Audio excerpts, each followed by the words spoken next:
I hate balloons.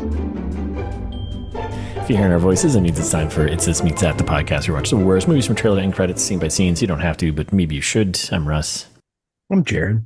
You That's don't really. true. Yeah, I know. I was going to say, you love balloons. I love balloons. You're a big balloon Sigourney guy. Weaver. You Yeah. dummy. Yeah, come on. Grow up. Eat balloons. Who says that? That being people who have bad lines written for them. Yeah. Like the rest of this movie. All right, so we're back with a full breakdown for the 2011 Taylor Lautner action flick Abduction, which I've got some complaints about the title of this movie and the rest of it, but we'll get to it. Yeah. Because it doesn't make any sense. I mean, I think it makes sense for like too much almost. Like he gets this abduction like 5 times.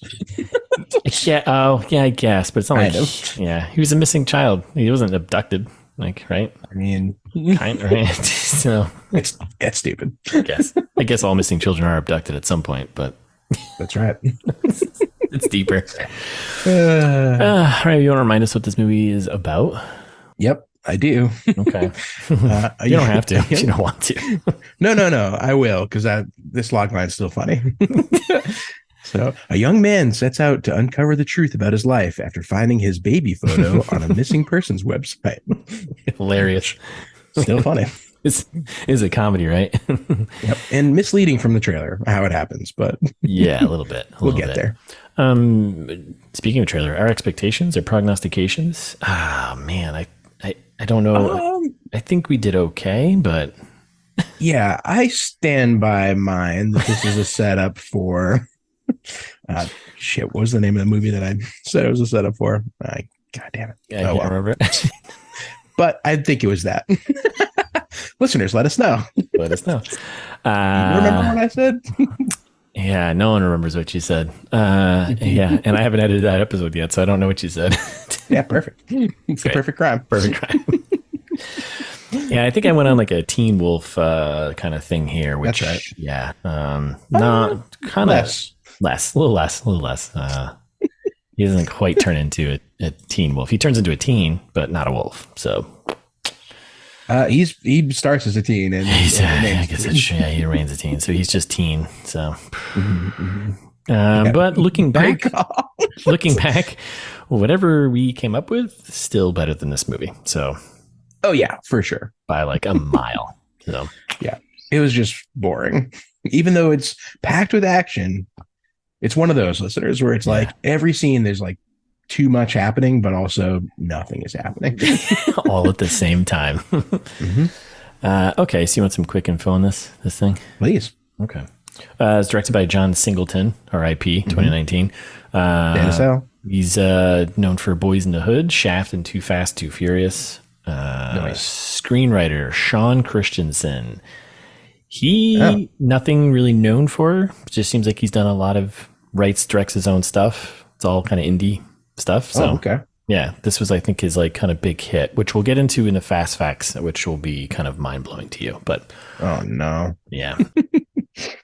Who's in this movie? So, friend of the pod, Taylor Lautner, kind of just existing. Just existing. Now, to be fair, yes, because as soon as this movie started, I looked at Thais and I had said, in all of his movies, why has no one given him acting lessons? Like you would think. Yeah. With the amount of money that is spent on his career at this point. And she reminded me that this is one of his earlier movies. So that's reasonable. That's like reasonable. It's like first, I think, starring role, actually. And otherwise, like it's like he was in like Cheaper by the Dozen too, or like movies where he's got like mostly just little parts. So. And I mean, he was also in that big movie Home Team that we did. Remember that? Wow. Yeah, but that was like 2 years ago. No, I know what I'm saying. Yeah, I mean, yes. Let's see. So his first movie, he was in a bunch of TV, like TV Kid, right? Acting, right? Blah, blah, blah, blah, blah. But his first major movie was Twilight. Shark Boy and Lava Girl. No, Shark Boy and Lava Girl counts. He was Shark Boy, the titular Shark Boy. Yes. Okay. Yep. But like that is not a real movie. Like, it's a kid's movie. Cheaper by the dozen too, but he's a kid. Like, he's a kid in these movies. So, like, you're a kid. I don't know. So Twilight was really his first, like, adult acting role. Yep, exactly. And then this one came out, I think, right around like the third Twilight movie, right? Yeah. So Twilight was 2008. Twilight Saga New Moon was 2009. Valentine's Day. Wow, how many movies have we done with Taylor? This is like our third or fourth movie. 2 or 3, yeah. Actually, it's our fifth movie because we include both the Twilight movies, Valentine's Day, and Home Team. This will be our fifth movie of Lautner. Yeah, best friend of the pod, Taylor Lautner. Yeah, and amazing. Stop thinking. Amazing. This will be fun when we get to the pitch. That's right. A little short for you. So, but he had enough, I think, going into this. He should be better by then. Yeah, someone should have given him a little bit of help. I don't blame Taylor Lautner because he's a kid. He's a kid. He's a child. He doesn't know anything. And as we all know, kids are stupid. So that's right. All right. So he plays Nathan.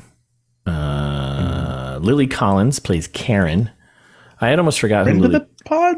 Lily Collins. Don't know. I don't think so. I just want to choose in something that we did recently. She was in Mank. She was in Mank, that movie we did. We didn't do that one. No, that's a good movie. She was on this movie called Windfall. It's on Netflix, and it's like this kind of noir crime movie, which I thought was really good. Okay. Other than that, like, no, we have not done anything with her. She was in that movie Okja too, which was good. That movie was great. She's only in good movies, I guess. Other than this one, yeah, The Blind Side, pretty not bad. Yeah. So, but again, this was like one of her. She was in 90210 TV series in 2009, Tarzan in 1999. She did the baby ape voice. That's awesome. Cute. So. Okay, so this is one of the only bad movies that she's in. Yes. Yeah. She crushes it for the most part, or she's at least attached to good movies. So great work. We got Alfred Molina, Doc Ock, Species 1. Oh boy, a bunch of other movies. He plays CIA agent Frank Burton. We got Michael Nyqvist, Swedish, not. Yeah, we'll never learn.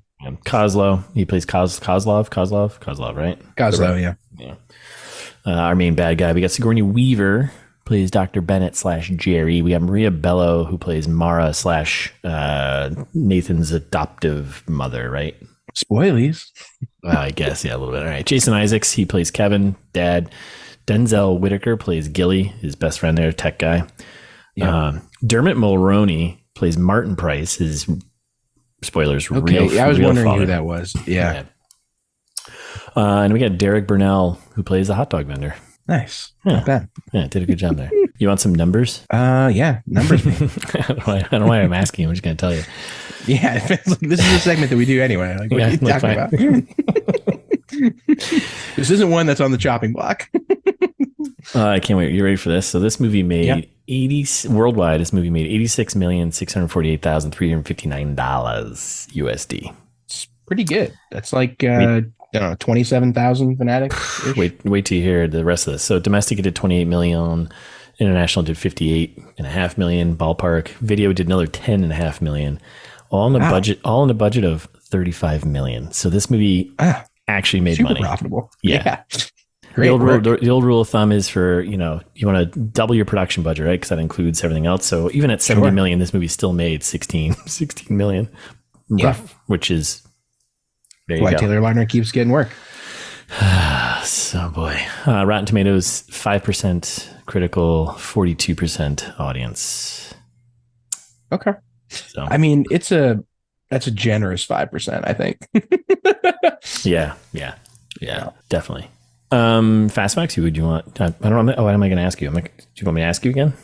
Fact me, daddy. Yeah, there we go. I have to ask you because then you can say your last. If I don't, then.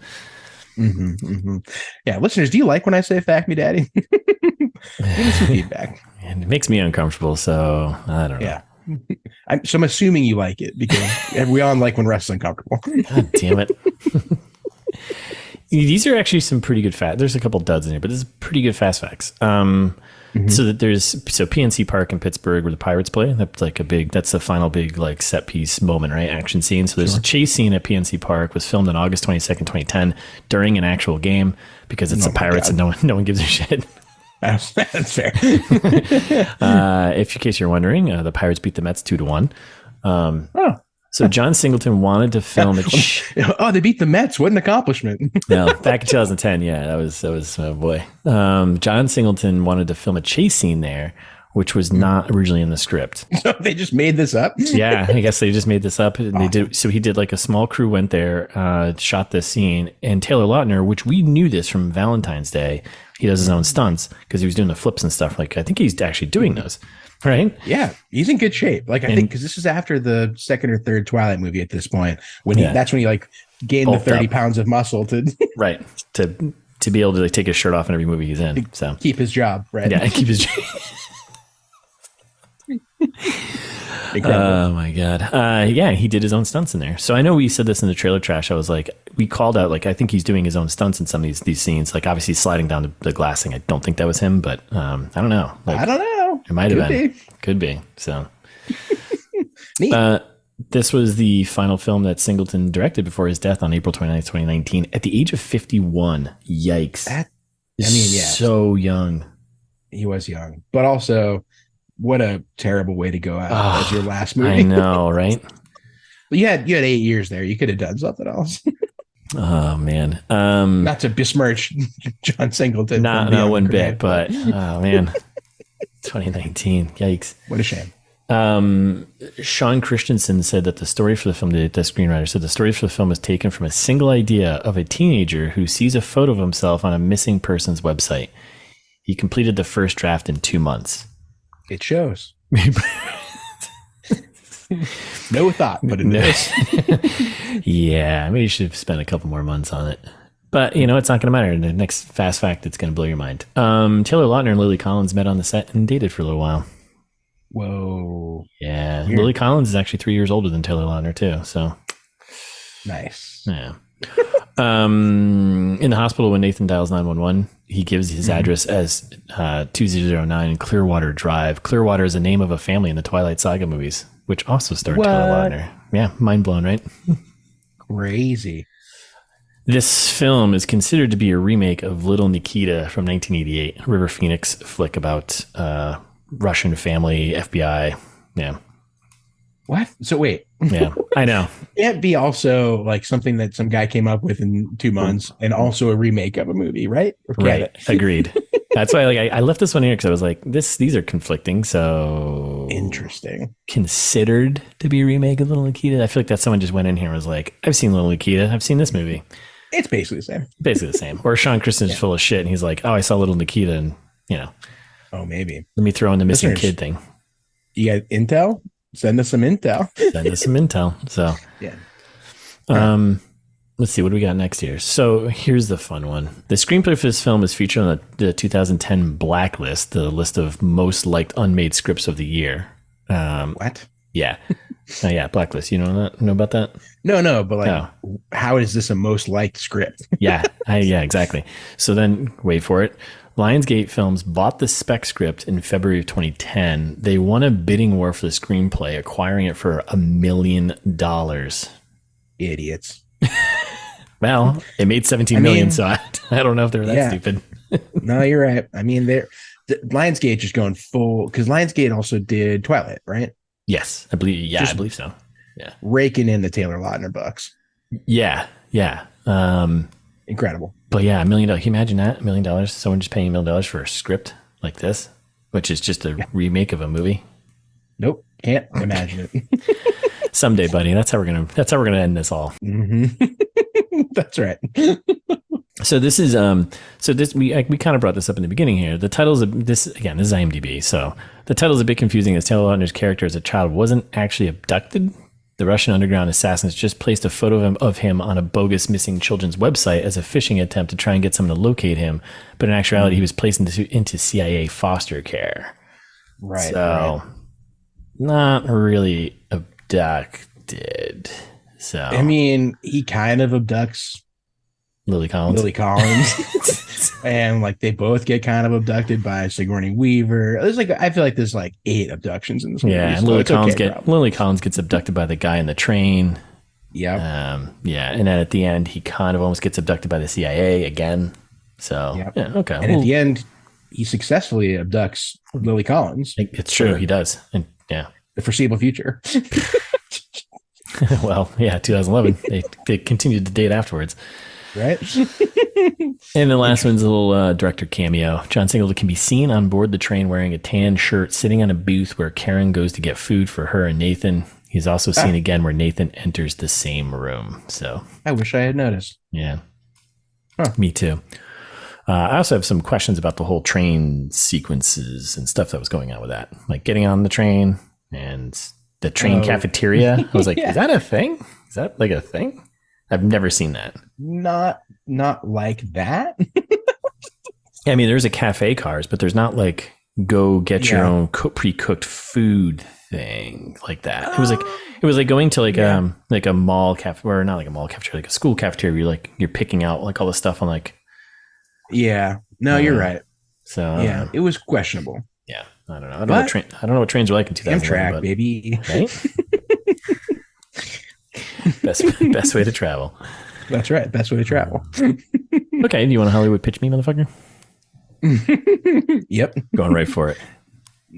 So this movie is obviously Tracers meets Agent Cody Banks. Now, have you seen Tracers? I have. Oh, unfortunately. So I think that was reviewed maybe a little bit better than this one, but probably not a lot. Another Taylor Lautner joint. Okay. Maybe I haven't seen it. No, I don't think I've seen it. I'm going to take that back. I have not seen it. If it's a Taylor Lautner joint, I'm thinking of a different movie. Yeah, no, 2015 Tracers. Okay. So it starts with Taylor Lautner, obviously, but it continues with losing his parents. So in Tracers, dad is like pre-dead, and then his mom dies in the movie, just like in this movie where his mom also dies.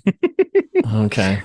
The premise of Tracers is like he's a bike messenger, and in our movie he's a motorcycle guy, doesn't wear a helmet in either of them, which fast fact, illegal in Pennsylvania. Yeah. It's not you got to be over 21 to not wear a helmet. So yeah, I don't know what he's doing here, breaking laws left and right. And general safety. Yeah, like that's not a safety tip, that's just general like common sense. Just wear a helmet. That's right. Both movies have a bunch of stupid parkour stuff. Tracers, it's kind of like a core plot point. Where like Taylor Lautner is like learning to do parkour from his love interest, kind of. Okay. And this one, they kind of just shoehorn it in at the end, but he's doing like way too much parkour stuff that he is not qualified for. Yeah. Both movies have like foreign gangsters that like are kind of the general villains. So they got a good bit of plot overlap. Do we have like, is it Eastern European? Is it Russian? Is it, what do we got? No, these are Southeast Asia generally. Okay. Okay. Right. They're like Chinese and Vietnamese and that sort of thing. Right. And both movies also have corrupt government agents that are kind of like helping / hurting Taylor Lautner's character. Yep. In Tracers, it's the DEA, which fuck the DEA. Right. Am I right? And in our movie, it's the CIA, which also fuck the CIA. Just a bunch of bastards all around. And then the last kind of big connection, I think, is that he gets the girl and they like drive off in his father's car. That's like in Tracers, it's a core plot point of him trying to restore his dad's old Pontiac, which is stupid. Okay. I mean, yeah. All right. Yeah. And in this one, he gets his father's BMW briefly. That's like a sweet ride. Not ideal if you're trying to stay low and hide from the CIA, especially if you're speeding around town, but we'll get to that. That's right. No restoration required. Nope. So this will, good bit of connections there. And then meets Agent Cody Banks. is kind of my low hanging fruit, because that one's about a teenager who works for the CIA. This might be your second time you've used Agent Cody Banks. It could be in a pitch. I'm pretty sure it is. So I think it was probably more creative the first time I did it. I imagine. I don't think we've done that many movies about teenagers in the CIA. I don't think we have. But I think you got creative with this one in a different movie. But yeah, I think you're right. Good. So this will be a lazy one for me. In both movies, he's like on the CIA shit list at various points. So like in Agent Cody Banks, he's just like he is actually working for the CIA, and then generally just like doing a bad job of it. And he's a kid. I mean, because he's a teenager, right? Because he's an idiot, cannot be trusted. Right. General rule. In this one, he's like at various points, like the CIA want him, then they don't want him, then they do want him. Kind of like at the end, he ends up being kind of a CIA hero a little bit, and like, you know, gets his commendation there from the boss. It's stupid. And then in both movies also gets the girl. A lot of getting the girl going around. Classic movie trope. Classic, yeah, Hollywood, right? No subversion here. Just you get what you get and you don't get upset, right? That's right. Yeah. And that's it for me. I'm phoning it in on that. Phoning in? I don't think. I don't care. Wear a mask. Okay. That's right. I don't care. I do care. I care about this a lot, but I'm being lazy on my second movie. That's all right. That's okay. It was fine. I'm okay with that. That's good. Yeah. And I trust that you're going to pick up my slack. I'm hoping I'm going to do that. So what do you got? Okay. I'm going to the late 80s here. I'm going with two movies, 88 and 89, back to back. Let's do this. Good years. Birth year for me. Second one. Oh, wow. Wow. Yeah, that's right. Mm-hmm. Anyways, I'm going with... Not to age you. Yeah, I was not going to say... I was going to say how old I was, but let's just say I was playing video games while you were being born. So that's right. Okay, I'm going with... It's Running on Empty, 1988 River Phoenix flick. Meets Field of Dreams. Kevin Costner. We all know that movie, 1989. Mm-hmm. So Running on Empty, I have seen this, but a very long time ago, so I had to do some refreshing, but... Sure. The general premise about Running on Empty is it's about a family, a counterculture couple that are on the run from the FBI, and they've got this, their son, River Phoenix. I think the story picks up where he's basically a teenager, and he's kind of like starting to kind of break away from his family's like fugitive lifestyle. Like they're just kind of moving around the country trying to stay away from the FBI, basically, who are tracking him. So, yeah. How old was River Phoenix in 88? I feel like that's it's a great question. I don't know. Yeah, I don't know. Questionable teenager, I guess. Because in this movie, he's gonna be in high school because he's going to Juilliard for like piano or something like that. So yeah, probably no, he's like he's supposed to be. Yeah, he's supposed to be like I think 17, 18, whatever, 19. Okay, pretty good. So, yeah. So both movies kind of about identity, right, and finding yourself. He's part of this family. It's kind of a fugitive family, and he needs to break out from that and kind of find his own footing. He's also like not tied to his parents, like. His parents did these things, and he shouldn't take the responsibility for the things that they've done. So, just like this movie, movie, right? Both movies have parents that aren't telling the truth. Mm-hmm. Both movies have characters that are on the run from a government agency. That movie, FBI. This movie, CIA. Yep, pick your three letters. Both movies have a love story that almost gets the main characters in trouble. So in Running on Empty, River Phoenix character, he falls in love with, I think it's his piano teacher or his teacher's daughter. Yeah. And that makes more sense. Yeah. And then, let me finish the sentence. Nope. And then he goes on and tells her about like his entire like family history and what they are and what they're doing or what, and why they're, on the run and stuff like this, which is almost gets them into trouble. And in this movie, kind of the same thing. He falls for a girl next door and invites her over to come to the house, pulls her into this whole thing. And then midway through the movie, Sigourney Weaver's like, ditch the girl, man. You can only survive alone. So it does ruin her life. Does ruin her life, basically. Both movies have leads that are really talented at something. In Running Empty, he's going to Juilliard to play the piano. In this movie, pretty nasty at wrestling. Yeah. Pretty super talented at wrestling, right? So did pin that guy in like 1 second. Yeah, it was like, okay, let's see what else I got. I got one more here. Both movies, you have parents that realize they need to let their sons go and grow up and find their own way. You got to let go, do your thing, and allow them to grow up. So it's kind of like a big premise in both the movies. So yeah. So that's Running on Empty. Whew. Not bad. now meets Field of Dreams. This is going to be a bit shorter, but I'm going for the low-hanging fruit here. Both movies center around a baseball game in the Midwest. Okay, sure. Yep. Sure. Okay. Don't worry, I get deeper here. Yeah. Both movies have moments where a voice speaks to the main character in a way. Like, right? So in Field of Dreams, obviously, if you build it, he will come. And, and in this movie, I think there's like multiple times where he's hearing his dead father's, like he's replaying his dead father's voice in his head, and we have flashbacks, and he's like, you know, get up. What are you going to do now? Be stronger. Which, by the way, there's a very abusive father, like, oh, he's a monster. Yeah. Like storyline. Like, why is this like this? I mean, the first couple scenes, we'll get there in a second, listeners, but like, oh my God, his dad is a monster. Yeah. Worst dad of all time. Yeah. Both movies are about reconnecting with fathers, right? Field of Dreams. That's true. Plays catch with his dad at the end there. This movie is all about him trying to, once he learns his real father's alive and out there, he's trying to reconnect to him, but his real father's like, nah, kid, see ya. Life's better without you. I mean, I love you, but it's better for your safety. That's what I meant to say. Yeah, it's better if I don't have to be responsible for you. You're 18. Grow up. Yeah, that's right. I'm going to pass you off to this mom figure. And then this is not a stretch, I don't think at all. My final one here. Both movies have fathers that are basically ghosts. Field of Dreams. His father's dead, but he comes out and plays catch with him. And in this movie, an actual ghost, right? In this movie, his father kind of just ghosts him at the end. He's just like, see ya, and just disappears. Yeah. And we only get to see like chunks of his face at a time. We get to see the Dermot Mulroney like lip scar, and then like that's it. And then he just disappears. So stupid. See you, Dad. And I think that's it for me. I think that's my pitch. Nice. Great work, dude. Yeah, I feel good about that. I'm happy about that. I almost went with, and now I kind of regret. I mean, I'm glad because you've covered the dad themes, but I almost went with like a Harry Potter for Jason Isaacs being a bad dad. That would have been a great connection. I know. Oh, other random connection I got here too. Taylor Lautner was apparently in Field of Dreams 2, the short movie. Apparently, what?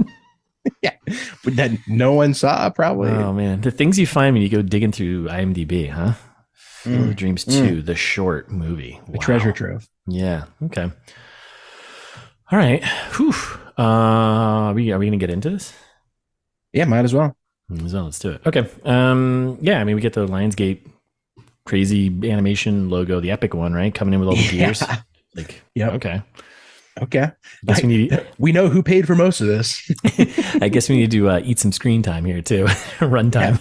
Yeah. It was Lionsgate and Taylor Lautner's dad. Yeah, right. So yeah, we open up, we cue the rock music, right? And we get the overhead shot of like a truck just driving through the woods, windy road. Yeah. I was kind of hoping that you wrote down the 8 other movie studios they listed because I didn't feel like it, but it doesn't matter. I didn't. Yeah, if you don't give me a logo, if you don't give me a logo, I have to read it. No, you get nothing. Forget it. And this is just the boys being boys in the truck, right? And Lautner just hanging on. God, so stupid. Like, why would anyone think this is a cool thing to do? I'd be terrified. Like, this isn't fun. Hanging on the back of the bed, sure, that's fine. But like, he's sitting on the hood of the truck, and it's going like 55, 60 miles an hour on this road. Like, they hit like 75 at one point. Yeah. Allegedly. Again, no helmet on. Come on. What's going on here? Like a real dumbass. Yeah. So they're cruising through. Boys just being boys, I guess. That's not a thing that anyone should say, but somehow they did manage to not die before the movie starts, which is unbelievable. Unbelievable. Yeah. And then we go to a house party in it's like the middle of the afternoon. Yeah. Like, what? It's started in the middle of the afternoon. So, but then when they hear like, this movie is a comedy, and they arrive in style though, like the truck pulls up and hits the curb, and he flips off the hood of the truck, and I'm like, what is going on right now? His friends are like, dude, you're crazy. Yeah, I am. And like, are you rooting against Taylor Lautner immediately? Immediately. And like, everyone's like, are you okay? He's like, yeah, I'm fine. I'm like, clearly already drunk. So then we're at the pool party. Babes, bros, beers, solo cups, right? That's right. That's what we're doing here. So he's hanging classic high school party scene. Yeah. You've seen one, you've seen them all. Yeah. You get the pool, you get the people, you get everything going on. Everyone's having a good time. And then we meet his two buddies there, Jake and then Gilly. We do get a heavy-handed foreshadowed on selling fake IDs. Gilly's apparently the best fake IDs in Pennsylvania. Oh my God. It was, wow. Yeah. I literally was like, wonder if this will come back later. Mm-hmm. And we intro Karen. She rolls in with some dude who is a total dingbat. Yeah. Which I feel like I recognize that guy. I meant to look up who that actor is that plays Billy, the boyfriend, because I was like, that guy looks so familiar. Yeah, he kind of does. But so he rolls in and he bumps into Nathan. Nathan's like, yeah, what do you got? Well, and right before that, when Nathan spots Karen, he makes the most insane eyes at her. Yes. Like it's not like, oh, like he's making eyes at her, like love interest. No, he looks like a crazy person. Yeah. Like he's like, I want to take your skin off or something like that. It's like, whoa, yes, dude, let's pump the brakes like, here. He does that. Like, I think this is one thing maybe he adapted slightly by the end of the movie. Like the first few scenes that he's in with her together, like he looks like he's going to peel her. Yeah. Yes. Yeah, he definitely does. He's not very comfortable in his own skin, it seems like. And no. And has to take someone else's. Just gotta say, Taylor Lautner, I know we said it before, the acting in this is atrocious. It is horrible. So bad. It's like a cardboard box just standing there. A good looking cardboard box, I guess, basically, right? Sure. A very handsome cardboard box. Yeah. Very, very handsome cardboard box that is constantly shirtless. So then we get a Billy and Nathan little bump in, like let's alpha right now, bro. Let's alpha. You want alpha? Let's alpha. It's like, all right, relax, guys. Jesus Christ. And then they just walk away. Then they just go, let's go get drunk. Okay. So then we're at a night party, because this party was an all-day rager. Like these kids would be like passed out drunk by this point. Yes. Yes. Yeah. So, by the way, the credits are still rolling at this point. They're just getting drunk, hanging out, pool party, beer pong. And then we got like another. Who's letting this happen? Like, what are the neighbors do? Like, if I were a neighbor of this house, like I'd be rip shit. Like, there's 200 high schoolers in the backyard next to me getting wasted, being wicked irresponsible. Like it's like in that neighborhood, like the girl who's running whose house it is later on is like, oh, I got to clean this up before my parents like come home, whatever. It's like your neighbors are gonna tell them like this was an absolute disaster. Like this is a 15-hour party. Like the cops were probably called 4 times to break this up. So then we get our next like big time forced slap you across the face. I foreshadowed here, right? Some VIP tickets to the Pirates game, which by the way, I've gone to PNC Park. Those tickets are like $10. Like, oh yeah. I mean, that's how high school kids got them. I went to PNC Park over the summer, and I think we spent $50 for tickets. That's for both tickets, and we're sitting in like the really nice like you can go inside and grab beers from your own like dedicated concession stands, and like there's your own bathroom. That was like $50 for 2 tickets. Oh man, once you do baseball like that, it's so hard to do any other way. Like I remember the first time I went to I can't remember who it was. It was like it was Katie. Katie Hurdy Sweet. Yeah. That we used to work with. Shout out to Katie. And it was her husband's like aunt or something had like got these wicked sweet tickets from like Northeastern alumni something or other at Fenway. Yeah. And they invited me to the game, and we like got this dope box, like you're saying, with like private bartenders and whatever. Yeah, got your own space. Yeah. Actual comfortable seats, which like listeners, if you've never been to Fenway Park, maybe the worst seats in the business. I mean, I've been to a lot of ballparks, and they are not comfortable. Just horrible. And I was like, I never want to go to a baseball game again. Like, thanks for ruining baseball for me. Park built 100 years ago. Yeah. I'm so comfortable right now. Anyway, so worth it. Definitely. Especially living in Boston, trying to go to a Red Sox game. It's I mean, now they're cheap tickets, but it's like because they're not good. Yeah. Getting any of the Go good to PNC seats. Park. Like, just go to PNC Park. It's a beautiful park. So, all right. So we got our secondary 4 shows. We got fake IDs and we got sweet VIP tickets to the Pirates game. Let's do this. And then we wake up next morning. Good. Yeah, so far so everything's good. Coming up. Taylor Lautner. I mean, come on, right? Crushing it. Next morning, we wake up and contractually obligated shirtless moment with Taylor Lautner on the front lawn. That's right. The sleep Passed on out. The front lawn. I've done that once. Another one. Sure, but like the neighbors are gonna notice. So then he's helping, like, if it's like the girl whose house is, she's like, hey, you got to get out of here, whatever. She's like, I don't even know. Whoever you are, you got to be out of here. You got to get out of here. I was gonna say, like, if Russ had a nickel for every time, whoever you are, you got to get out of here. Yeah, you got to. For every time it's been told to me, right? That's what you right. Yeah. Okay, because that does. I don't say that to someone else. No. I'm like, you're here. Let's go get breakfast. I'll make you breakfast. So he's doing shirtless cleanup in the front yard with the rest of the girls there. And then Dad shows up, and Dad is not happy. Mm-hmm. And then... Which transitions into the next scene. Which... Incredible. So... If you thought Lucius Malfoy was a bad dad...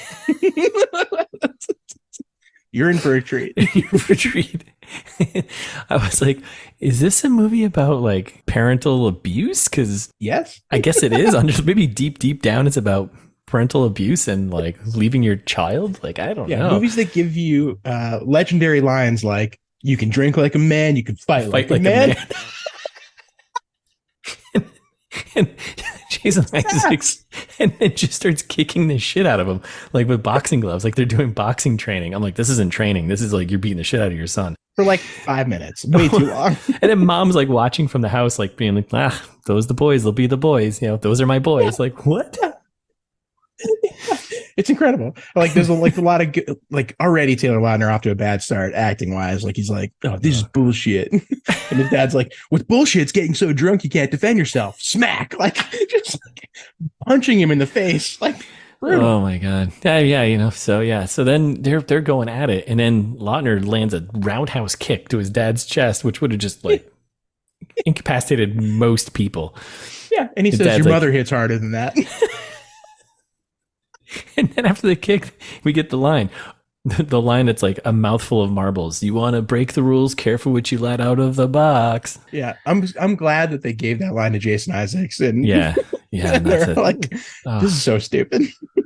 And then they just continue to kick the shit out of each other. There's like a good 5-6 minute long scene of them just beating the shit out of each other. And then Mom finally breaks up, and then she's like, you know, you're out all night, no phone call, you're grounded for a week. And he's like, oh, Mom. You do get an important line though. Trust has to be earned. That's what she says to him, because that comes back later. Cut to dinner. Stuff seen from the trailer. Really, they're just doing some family stuff, some yoga talk. Now, like, I don't know. I don't want to blame John Singleton because he's dead, but the cinematography in this movie is horrible.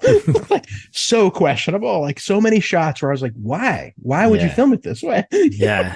The angles. Yeah. So weird. Yeah, it's super weird. I think these shots were the ones from the trailer where like, this is weird. But so they do a shot behind him like eating dinner, and then the camera just starts moving to the like panning, you know, to the right. And it's like a counter. And it's just, there's like this really long table of just family photos. Just so okay, so they've got a good family, I guess. Yeah.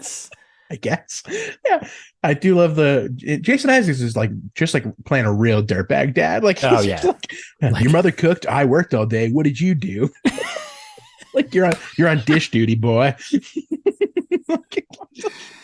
Oh my god. And then so he's doing the dishes, and then whenever they're wrapping up, and Mom and Dad are dancing in the backyard, right? And then which like Nathan, the character Nathan here is like, he's just like watching his parents like making out, and he's like, my parents. And his dad and foreshadowed for later, actually, like the dad grabs Mom's ass, and like that same shot they do later on when Lautner grabs Lily Collins' ass and like in the train when they're making out. I was like, really terrible. Really? Come on.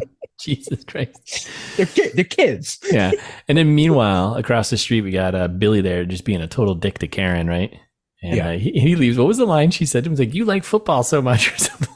Like it was something like it was wicked dumb. But then his line was even better because he replies to her, "You're in high school, Karen. I can have any girl I want in college." You're like, gross. Don't. What a dick. So gross. Also, like, don't date girls in high school when you're in college. Yeah, no, that's not gross. Yeah. Stay in your own lane. Yeah. Jesus. I hate this movie. And then we're in a therapy session with Sigourney Weaver. Yeah, well, much deserved therapy session. Yeah, it sounds like it. Well, he definitely needs therapy, but also apparently this therapy is court ordered. We'll find out in a second. Yeah, so so he's like opening which up, never comes back either. Yeah, like this whole thing because he's like opening up, like he's like, I feel different inside, blah blah blah, and then they get into like how he's had like rage issues and all these, and he's like, I'm doing what you said, Doc, and I'm just like calming myself down. I was like, this put the anger away. Like, why is this a threat at all? I don't know. It doesn't play at all later on. Like, no.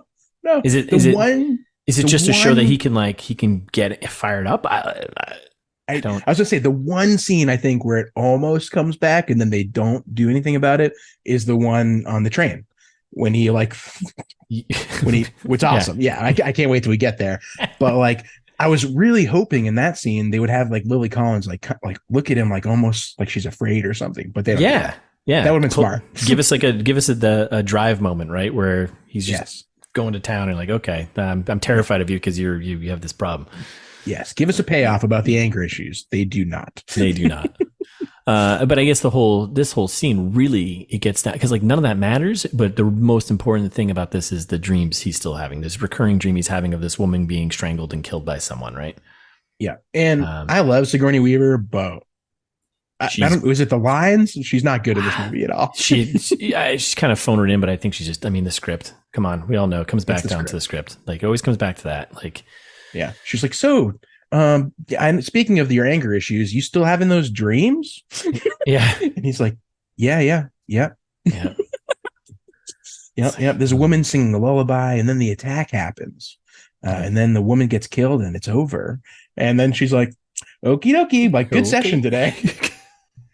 And she hugs him. I'm like, hug your therapist like that? I don't know if that's how that works, but I don't.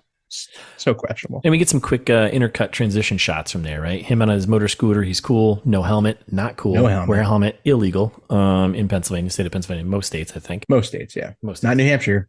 Live free or die. Come on, yeah, you're either living free or you're dying. So that's right. No seatbelts, no helmets, baby. Let's go. So we're intercut like transitions here. So we got Karen doing cheerleading, a bunch of shots from the trailer, marching band. It was all stuff from the trailer, just showing it. He's in high school, whatever. And then we're in the wrestling ring here. I hate this scene too. So like, it comes in on there's a wrestling match, and he's doing jump rope, but like what you would do in like a practice or training or something. And this seems like it's like a competitive match, and he jump ropes until the second that he has to go into the ring, which you're like, fired up. Aren't you going to be tired? Nope. You just got to keep yourself fired up. That's it. Keeping the blood moving. So he watches his buddy Gilly just get his ass kicked on the field there on the court on the whatever the mat. Poor Gilly. And then Nathan's like, he comes back and he's like, oh, I don't know, man. What are blah blah. And Gilly's like, I don't want to do this. Like, and then Nathan's like, he's like, whatever. Goes in and literally pins the guy in like 2 seconds and comes back. Yeah. He's like, done. Yeah, it's a good wrestling match. Well, see you later. All right. So we're in the school hallway, right? And this interaction actually had me laughing. So Gilly's at his locker, right? And he's opened up his locker. Nathan's like, whoa, joining the militia? Like, Gilly has guns in his locker? I think it was the stickers on the... I don't think he had guns in his locker. I think it was stickers on I don't know, man. Oh, I thought it was like he had like these like NRA and like whatever. Stickers on I just assumed he had guns in school because this movie's stupid. I don't think you could in 2011. I mean, you can whatever you want. I guess so. Yeah, it's true. No rules. So then Achilles' line is, he's like, so I blow off some steam by going to the gun range. I'm a virgin. What else am I going to do?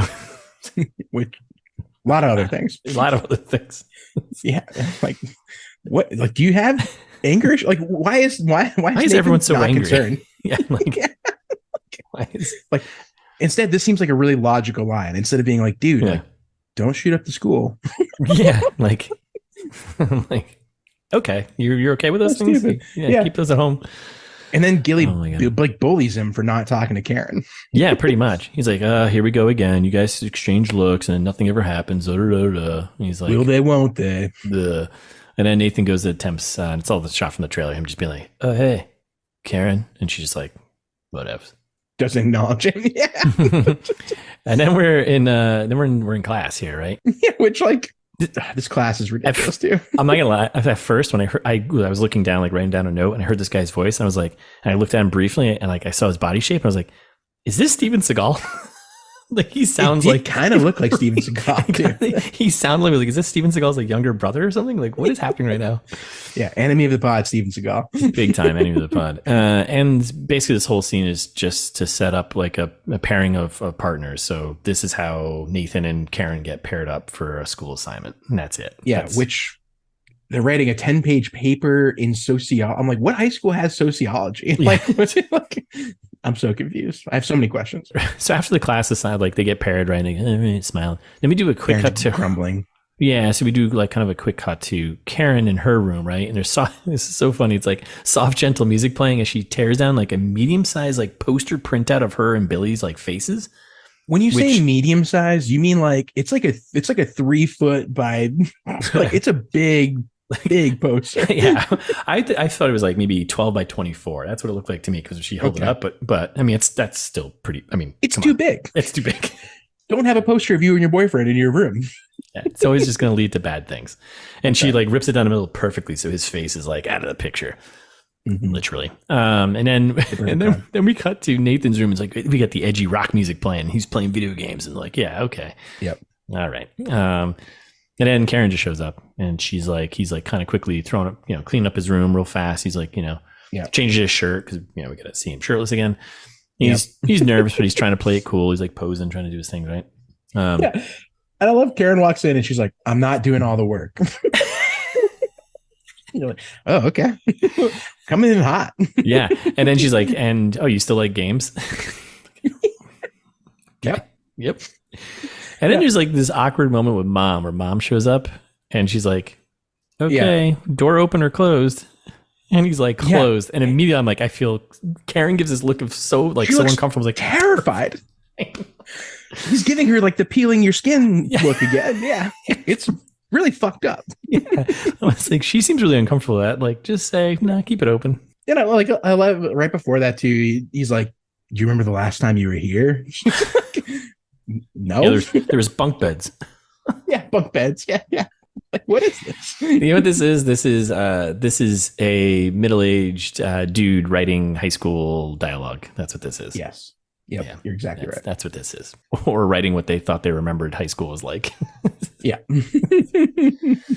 So they just get into it. Yeah. Like, it just let's do our project on missing kids. What does this have to do with sociology? Chat works out really well, right? So they're like internet searching for like missing persons websites, and they get a little shoulder bump, right? Kind of like, oh. Again, what are they filming here? Like the angles are so weird. They're just like, all right, let's zoom in on their shoulders touching. Yeah, like why? Alrighty, we can see it from zoomed out. Yeah. And then like she calls him out for like waking up on the front lawn of that party, whatever. And she's like, I heard you were like in your underwear. And he's like, oh, I have my pants on at least. I'm like, all right, let's relax here.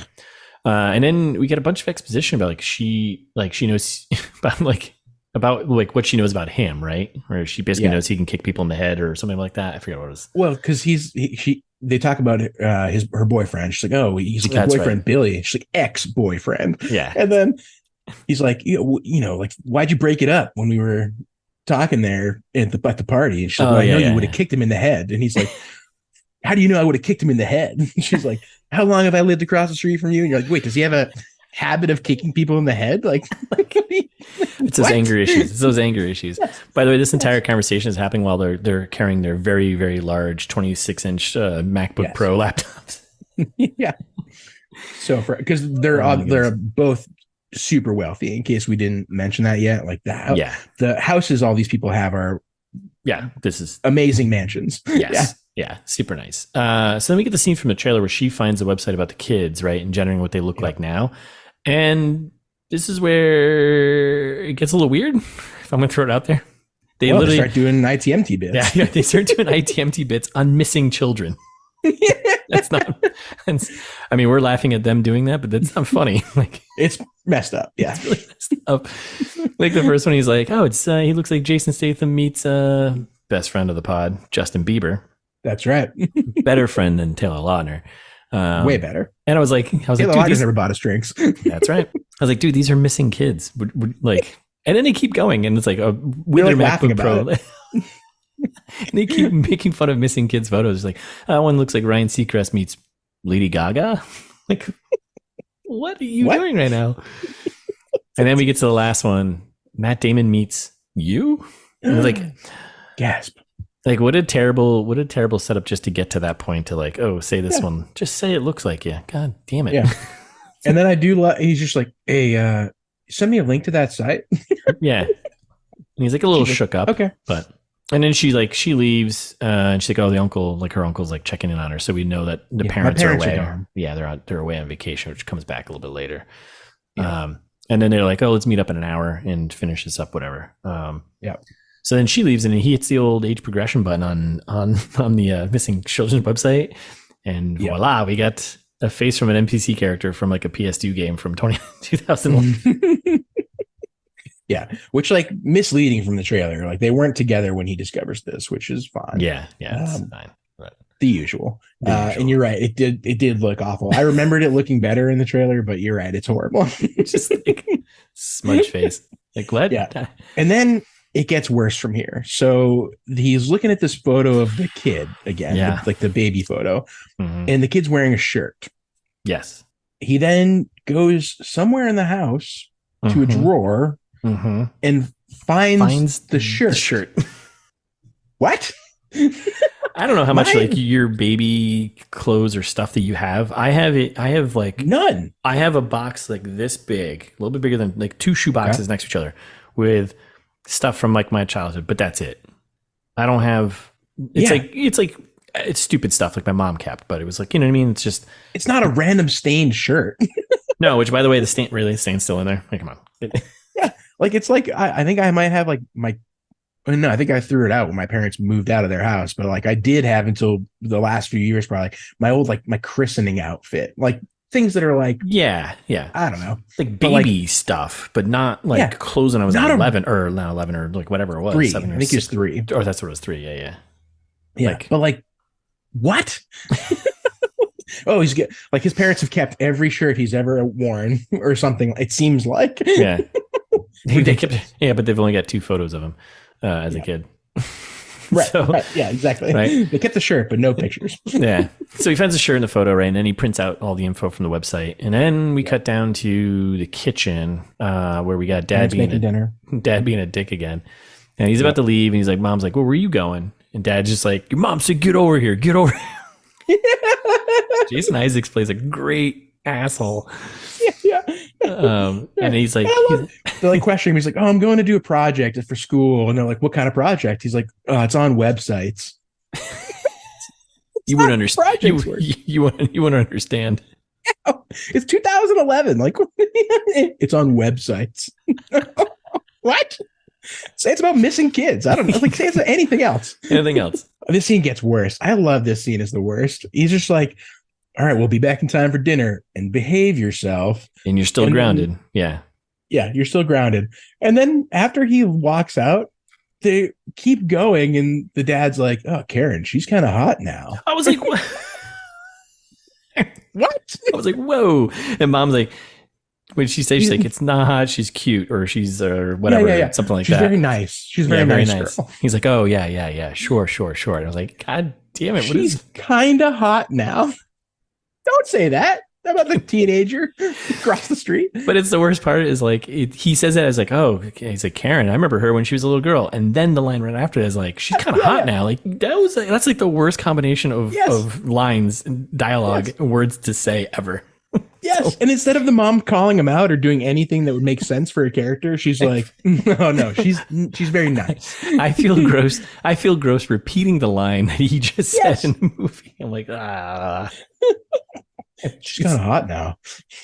It's a terrible transition line. Oh my goodness. So then we're at Karen's house, the hottie across the street, and she's like, I'm not buying it. That's not you. And he's like, we have the exact same chin. She's like, that's your. Don't we all look the same at 3 years old? No. Kids. You could say that about newborns.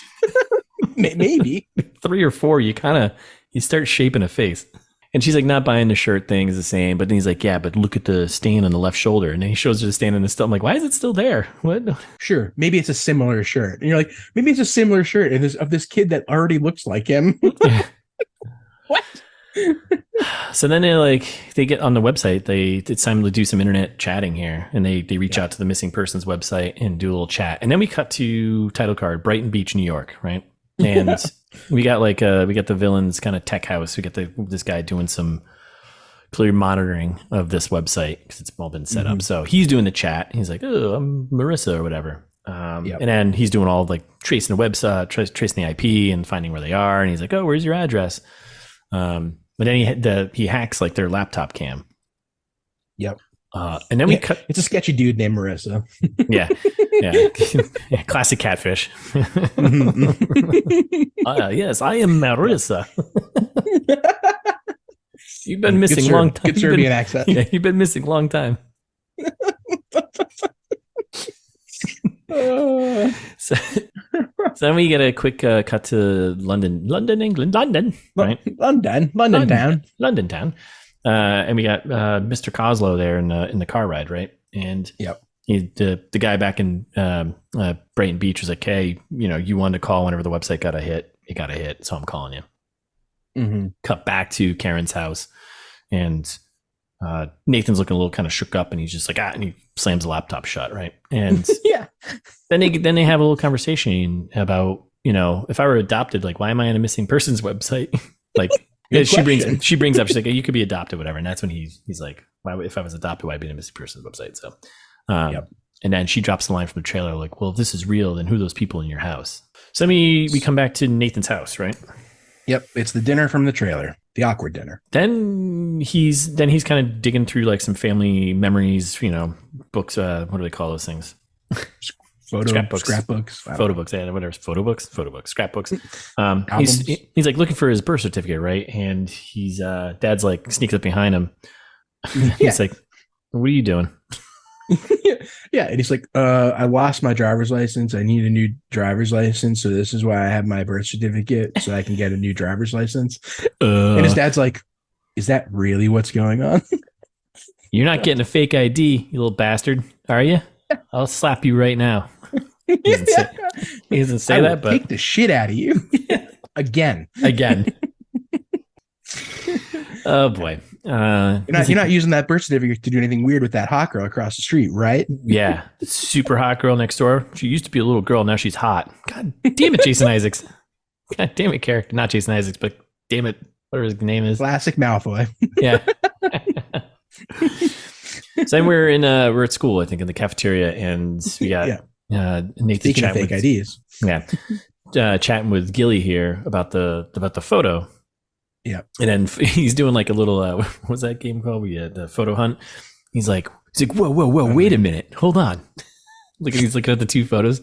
He's like, this photo is like zoomed in, and you can see someone's shoulder. It looks like it's zoomed in and cropped out or photoshopped, like right here. It's like, like someone didn't want to be seen in it. And he's like, how many, do you have other pictures? And he's like, well, I've got like 2 family photos and then just a bunch of me by myself. And he's like, what? You only have 2 family photos? That's crazy. We have so many. It's embarrassing. There's like a million photos of me. Yeah. My parents love me. What's wrong with yours? And during this scene, coming back to like weird choice of shots, and like this scene, like when he discovers like this crazy moment, they do these weird like close-up shots of just their eyes. It like bounces back before them. Like, I know you're trying to add some mystery to this, but like, or make it feel like it's like so many choices. Why? And I mean, we're going to make a choice right now by ending this episode right now, right here. That's right. So part 1, done. We're going to leave it at that. Abruptly. As we do a close-up of our eyes. Mm-hmm. So that's it. Yeah, we're going to take a break here. So thanks for listening. We'll be back on Thursday with part 2. Meantime, you can follow us on Instagram. It's This Meets That, ITMT Pod on Twitter. subscribe wherever you're listening, and share with a friend. Those are my 4 tasks for you. Yeah. And I'm going to give you a bunch more tasks. So you can also share with your enemies and strangers by writing us a review on like Apple Podcasts or Spotify, or I don't know, wherever you're listening that allows you to review stuff. Yelp, we always say. That'd be funny. Send us an email if you do that, because that'd be hilarious. And speaking of emails, you can send long form feedback to itsthismeetsthat@gmail.com, or go to the website. We have, Russ has worked really hard on the website over the years. So hard. And there's a link now to merch. You can get t-shirts. You can find 240 some odd episodes at this point, like so much back catalog, like just longest fun podcasters in the game. Safety tips, life tips. I mean, it's not just about the movies to break down. There's more to it. It's a lifestyle podcast, really. Yep, exactly. So yeah, check out itsthismeetsthat.com, and we will love you forever.